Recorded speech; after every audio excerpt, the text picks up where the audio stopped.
Hello, everybody.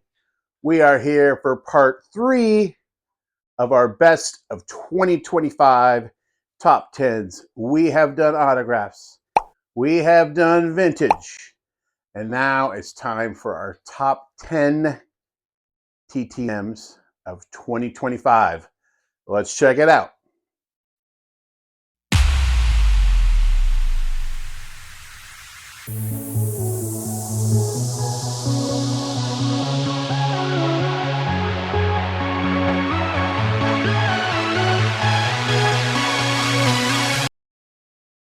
These are not necessarily in order of value, just sort of how I feel about having them.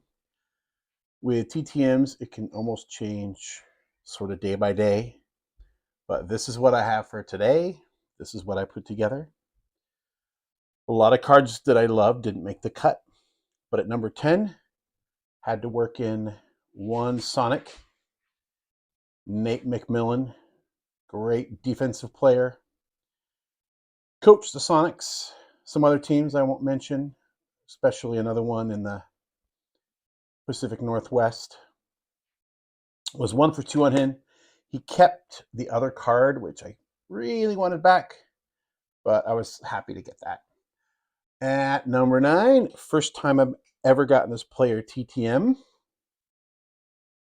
Paul Molitor on the 91 Stadium Club. And that's a sharp looking, kind of a thinner Sharpie, which I don't mind depending on the card. It looks pretty good here. A lot of them, I have my own Mag Pro flips. Let's get this to focus. And there you see, it's the ECC, Eddy's Cardboard Chaos Authenticated. So you know that it's good. That is number 9. Number 8, anytime I get this player, probably going to make the top 10. Try to send him about once a year. Steve Largent, my all-time favorite. Seahawk, and a very important game coming up on Saturday. Hopefully the Seahawks can channel some Steve Largent greatness and beat the Niners again. I believe I read it's the first time in their franchise history they're facing the same opponent in back-to-back games. And it worked out for them pretty well 2 weeks ago. So, of course, we're hopeful. Number 7, had to work in one tennis. I did get quite a few tennis Hall of Famers this year, but I wanted to work in one into my top 10 here. And I picked Rod Laver. And here you see a little bit different style. On the flip, I have a bit of a tennis court in the background. And that's a nice auto on a chrome. And Rod Laver is basically the original GOAT of the sport before this three-headed monster came along in the 2000s. Easily had the most like Grand Slams and just the most dominant. And he has his own basically arena at the Australian Open named after him. So anytime you're doing that, you're in pretty good shape. Number 6, not only a Baseball Hall of Famer, but a TTM great as well, Bill Mazeroski. And I picked this card to get this high up on the list, not only because of the subject matter, but I just love the card. I love the colors used. I love the big Chaw, the white and black letters, the pink nameplate, the old pirate. I love everything about this card. In any given day, this one, could have potentially gone even higher up on my list. Really pumped to add that Maz at number 6. Another great Hall of Fame TTM player and Hall of Fame TTM guy for just a couple dollars. I still can't believe you can get this guy and have this nice clean signature. But this is Juan Marichal. And I had him on a couple vintage cards already. And I got hunting around like what other cards does he have that would look really great? And I stumbled across this 2011 Topps Marquee. And I believe I saw this photo somewhere else recently. on a more vintage type product. But man, look at the leg kick and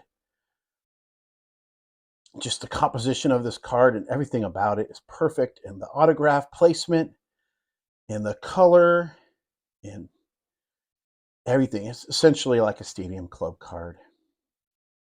And another one that could go higher any given day. Number 4, we're getting into some big boys. Fees required, usually for top tier type Hall of Famers, and there's no better no one you can send to right now that's probably a better value than Carlton Fisk. And finally got him on a 73 trophy card, and it just looks so good. Look at that. There again with Eddy's Cardboard Chaos, authentic autograph. Flip. And I could stare at this card all day. Maybe I have. You don't know. You don't know. Last year, a dual autograph ended at number 1. This year I have a dual. It slid to 3, but I don't know that there's much of a better coolness factor than Cecil Fielder and the chicken, Ted Giannoulis, who is a great signer. Cecil started signing about 2 years ago for $10. And I found this card. I'm like, man, I got to get them both on there. And I'm really happy I did because it is so much fun. And you can see them just having a blast. And now I got both their autographs on that card. Really pumped about that. Number 2, I waited a long time to write this player for an autograph and pay for his autograph. And I'm glad I did it when I did it because now he's up to fees pretty high. I might still try to get one off to him, but definitely a hobby darling and obviously an all-time great. Another 73 tops, Mr. Nolan Ryan. I noticed that autograph's kind of getting smaller. I don't know if that's typically something that happens with age. It still pretty much looks like his older autographs, but it's smaller. You focus on that. And a great card to get signed there with the Angels. Again, with the flip, I put the hat on this one for whatever reason. Just wanted to do that instead of the regular logo. Looking good. We have reached the number 1 spot. I would like to put this card way further back, mostly because that would probably mean that he's still with us. But he's a Washington State legend, Hall of Famer. I can never get this card signed again, so it flew all the way up to number 1, and rightfully so. 86 tops. Rhino, wrote him many times over the last 20 or so years I've been TTMing, and was glad I was able to do it one last time.